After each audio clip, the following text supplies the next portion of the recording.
Porque o Tribunal de Justiça de São Paulo determinou o bloqueio de 29,4 milhões de reais em bens do governador de São Paulo, João Dória, em um processo no qual o tucano é réu sob suspeita de improbidade administrativa no período em que era prefeito da cidade de São Paulo. À época, ele foi acusado de ter utilizado indevidamente verbas públicas para a divulgação do programa Asfalto Novo. A decisão liminar é do juiz Randolfo Ferraz de Campos, da 14ª Vara da Fazenda Pública. O magistrado afirma que a publicidade do projeto foi feita com o desiderato de promover-se às expensas do erário.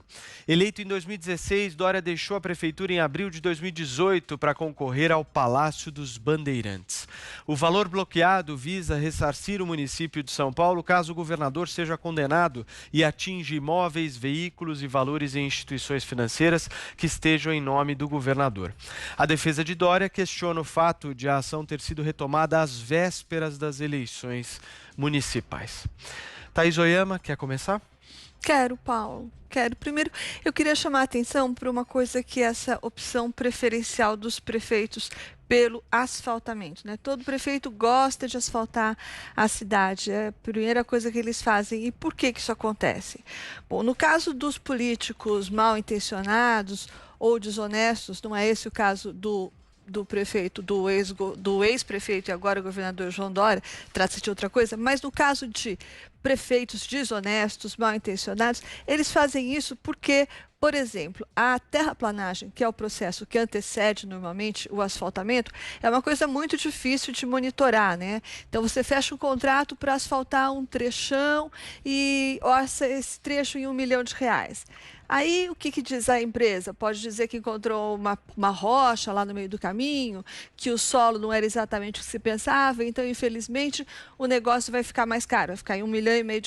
E é o tipo de coisa muito difícil de provar, de monitorar, de acompanhar, e sempre acaba no tal do aditivo contratual, ou seja, mais dinheiro do que foi combinado na licitação. Então, esse é um recurso useiro e vezeiro dos prefeitos e políticos desonestos. A tal da terraplanagem, que é uma etapa do asfaltamento, né?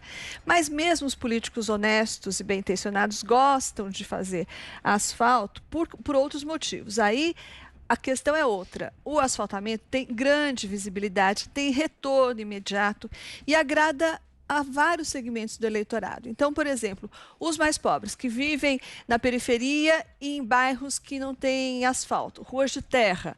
É um horror ter rua de terra porque mancha a roupa, porque levanta poeira, porque quando chove lameia a casa inteira. Quando você põe o asfalto, isso tudo acaba, a roupa fica limpa, fica sem lama, a roupa fica sem poeira e o que acontece é que muda a qualidade de vida dos moradores de um dia para o outro. É um processo rápido que agrada e que traz retorno para o político que fez isso. Mesma coisa para a classe média, quem tem carro, o asfalto também facilita a vida, menos buraco, menos despesa com mecânico, tudo isso. Então, é uma coisa que os prefeitos gostam muito, são melhores que aparecem rápido e mostra que o prefeito está trabalhando. Bom, voltemos então ao caso do governador João Dória. Ele não está sendo acusado de corrupção, não. Ele está, nada indica que pertence à categoria dos desonestos. Mas o que acontece? Ele não só fez um investimento muito grande nesse asfalto, são 550 bilhões de dólares mais do que ele investiu em educação e saúde, que não aparecem tanto quanto um grande, lindo, brilhante trecho de asfalto, né? E ele fez esse investimento todo, mas, segundo a promotoria, ele gastou em publicidade nada menos do que o equivalente a 21% do total empregado na pavimentação daqueles trechos. Então, é muita coisa. A lei permite que os governos façam publicidade desde que ela seja necessária. Por exemplo, um dos itens tem que ter um caráter educativo, informativo ou de orientação social. Agora, o que é que tem de ser explicado? Qual a finalidade de fazer propaganda de asfalto? Qual o tipo de orientação social necessária nesse caso? Não tem nada que fazer propaganda de asfalto, basta fazer o asfalto e pronto, né? Então, aliás, o juiz diz isso. O juiz diz que essa despesa com publicidade, com a expressividade vista, 21% do total da obra, deixa aparentar a finalidade de autopromoção do gestor. Então, eu estou com o juiz, acho que ele fez muito bem e acho que isso podia servir de alerta aí para todos os políticos que neste ano pretendem torrar o dinheiro público para facilitar a sua reeleição. Você, Josias? O processo que resultou no bloqueio de 29,4 milhões em bens do governador Tucano de São Paulo demonstra que João Dória, quando comandava a Prefeitura de São Paulo, transformou gasto com publicidade numa modalidade da velha prática de jogar verba pública pela janela. O então prefeito tratou dinheiro público como se fosse dinheiro grátis, e não é. Custa o suor de brasileiros que, depois de esfolados, são chamados inadequadamente de contribuintes. Como prefeito, o Dória lançou um programa chamado Asfalto Novo. Pelo que li, gastou 461 milhões de reais em obras de pavimentação de ruas. E achou que seria uma boa ideia aplicar o equivalente a 21% desse valor numa campanha publicitária sobre a iniciativa. Bateu o bumbo no instante em que se equipava para trocar a poltrona de prefeito pelo palanque da campanha em que ele se elegeu governador. Em português, claro, o paulistano foi às urnas, elegeu um síndico para São Paulo e o escolhido torrou dinheiro do eleitor para transformar a obrigação elementar de zelar pela qualidade do asfalto em pavimentação política. E, pela lei, a publicidade governamental deve ter caráter educativo, informativo ou de orientação. Não há nada disso numa campanha que trombeteia o recapeamento de vias públicas. O Ministério Público farejou nessa iniciativa um quê de promoção pessoal, o que transforma o gasto em improbidade administrativa. O Dória alega que não fez senão tapar buracos nas ruas da cidade. O problema não está nos buracos, mas no bumbo que ele utilizou para propagandear o óbvio, a obrigação dele era fazer aquilo. Quer dizer, a defesa do governador, seus advogados, estranharam que o bloqueio de bens tenha ocorrido agora, às vésperas das eleições municipais. Insinuam que se trata de perseguição política. Isto é uma evidência de que nada se cria, nada se transforma. Na política brasileira, copiam-se até as desculpas. Constantino. Pois é, eu ia começar meu comentário por aí, né? É curioso que alega-se que é suspeita a época em que sai essa denúncia, véspera de eleição. Em primeiro lugar, nós temos eleição a cada 2 anos no país, né? Porque quando não é municipal, tem também outras eleições e isso tem interesse direto ali dos políticos, dos caciques partidários envolvidos. Então, a cada 2 anos tem eleição. Essa desculpa é meio esfarrapada.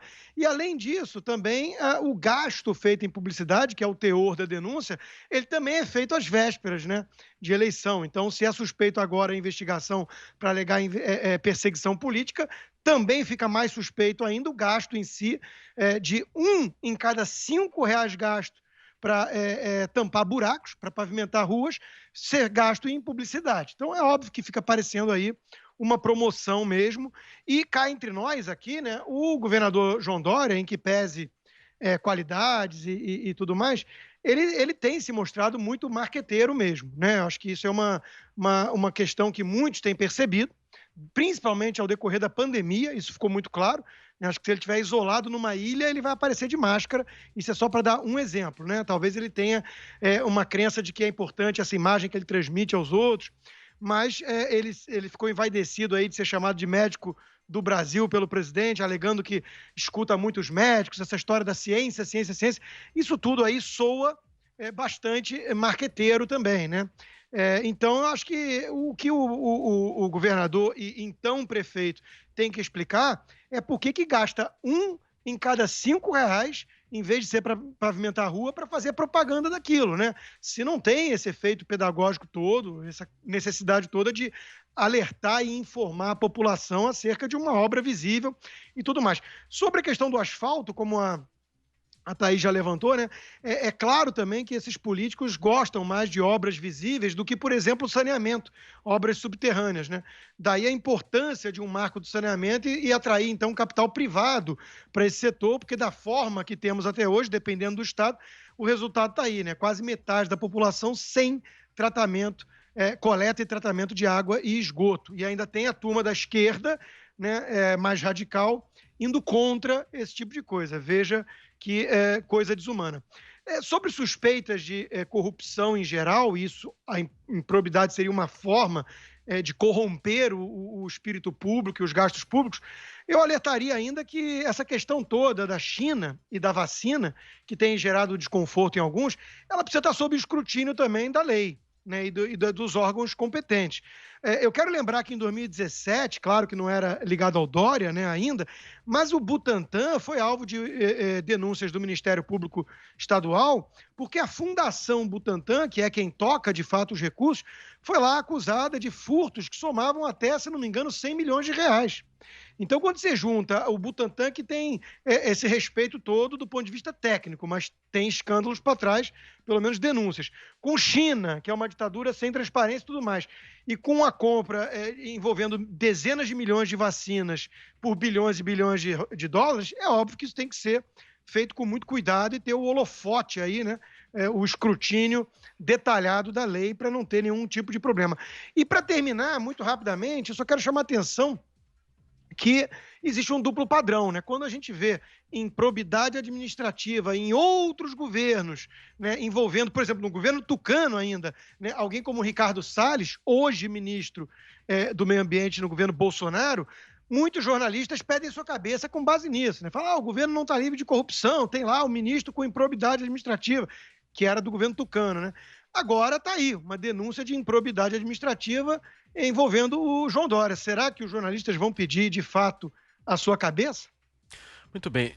Thaís Oyama pedindo, vou só pedir para o Josias, eu não sei se ele fez o pedido para falar, vou só pedir, Josias, toda vez que você pedir para falar, para você apontar para o microfone, porque a minha visão aqui, eu não consigo ver o seu braço levantado. Não pedi não, Paulo. Ah, tá bom, mas quando você for pedir, eu só peço para que você aponte no microfone, tá bom?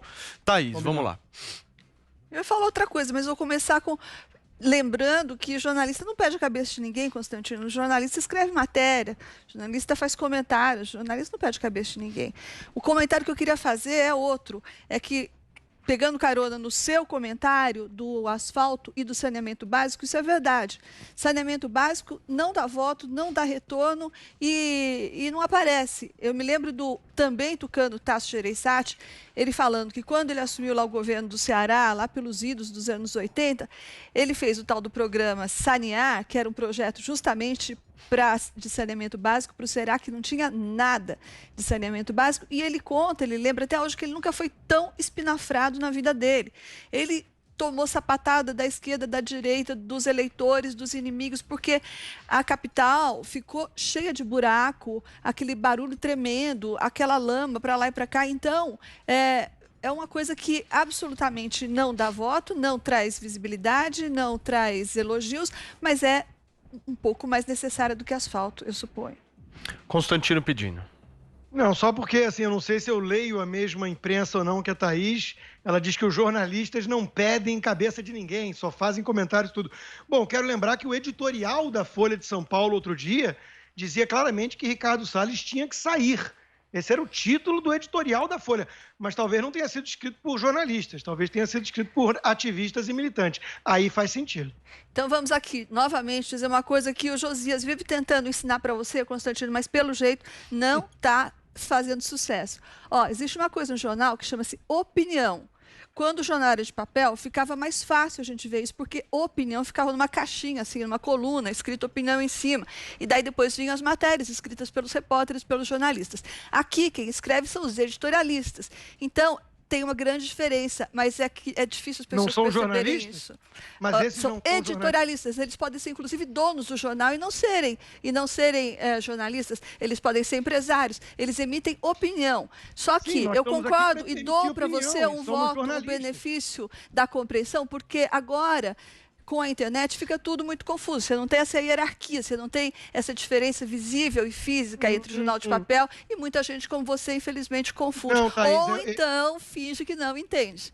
Não, eu acho que infelizmente você finge que não entende ou talvez não tenha capacidade mesmo para entender, que muitas pessoas confundem isso porque o repórter que deveria fazer jornalismo imparcial e relatar fatos, no Brasil, ele é um militante disfarçado. Eu desafio você, então, a me mostrar um pobre repórter que tenha pedido a cabeça de alguém numa matéria. Isso não existe, Constantino. O repórter é demitido no dia seguinte. Por favor, não inventa. Tá bom, Thaís. Pede a cabeça, no mínimo, de forma indireta e sutil. Tem que ter cacife para pedir cabeça, tem que ser o editorialista. Repórter Constantino não pede cabeça, sinto muito. Josias está pedindo a palavra? Vai lá, Josias. Eu queria só fazer uma distinção. Eu mesmo gosto de lembrar aqui que o ministro Ricardo Salles, ele tem essa condenação. Ele foi condenado por improbidade administrativa, condenado em primeira instância, recorre a outras investigações contra ele. E por que a gente realça isso? Porque o presidente Bolsonaro, a todo instante, está a dizer que não há corrupção, que não há problemas no governo dele. E não é verdade isso. Então é preciso que as pessoas tenham ciência do que está acontecendo. Agora, demitir ou não o ministro, isso cabe ao presidente, assim como nomear. O ministro é demissível em latim, ad nutum. Cabe ao presidente decidir se nomeia ou não, e se demite ou não. Mas é preciso que a gente realce sempre essas nuances. Toda vez que o presidente diz, no meu governo é limpinho. Não é, tem problemas. E as pessoas precisam saber que tem esses problemas, e é preciso lembrar ao presidente que existem os problemas.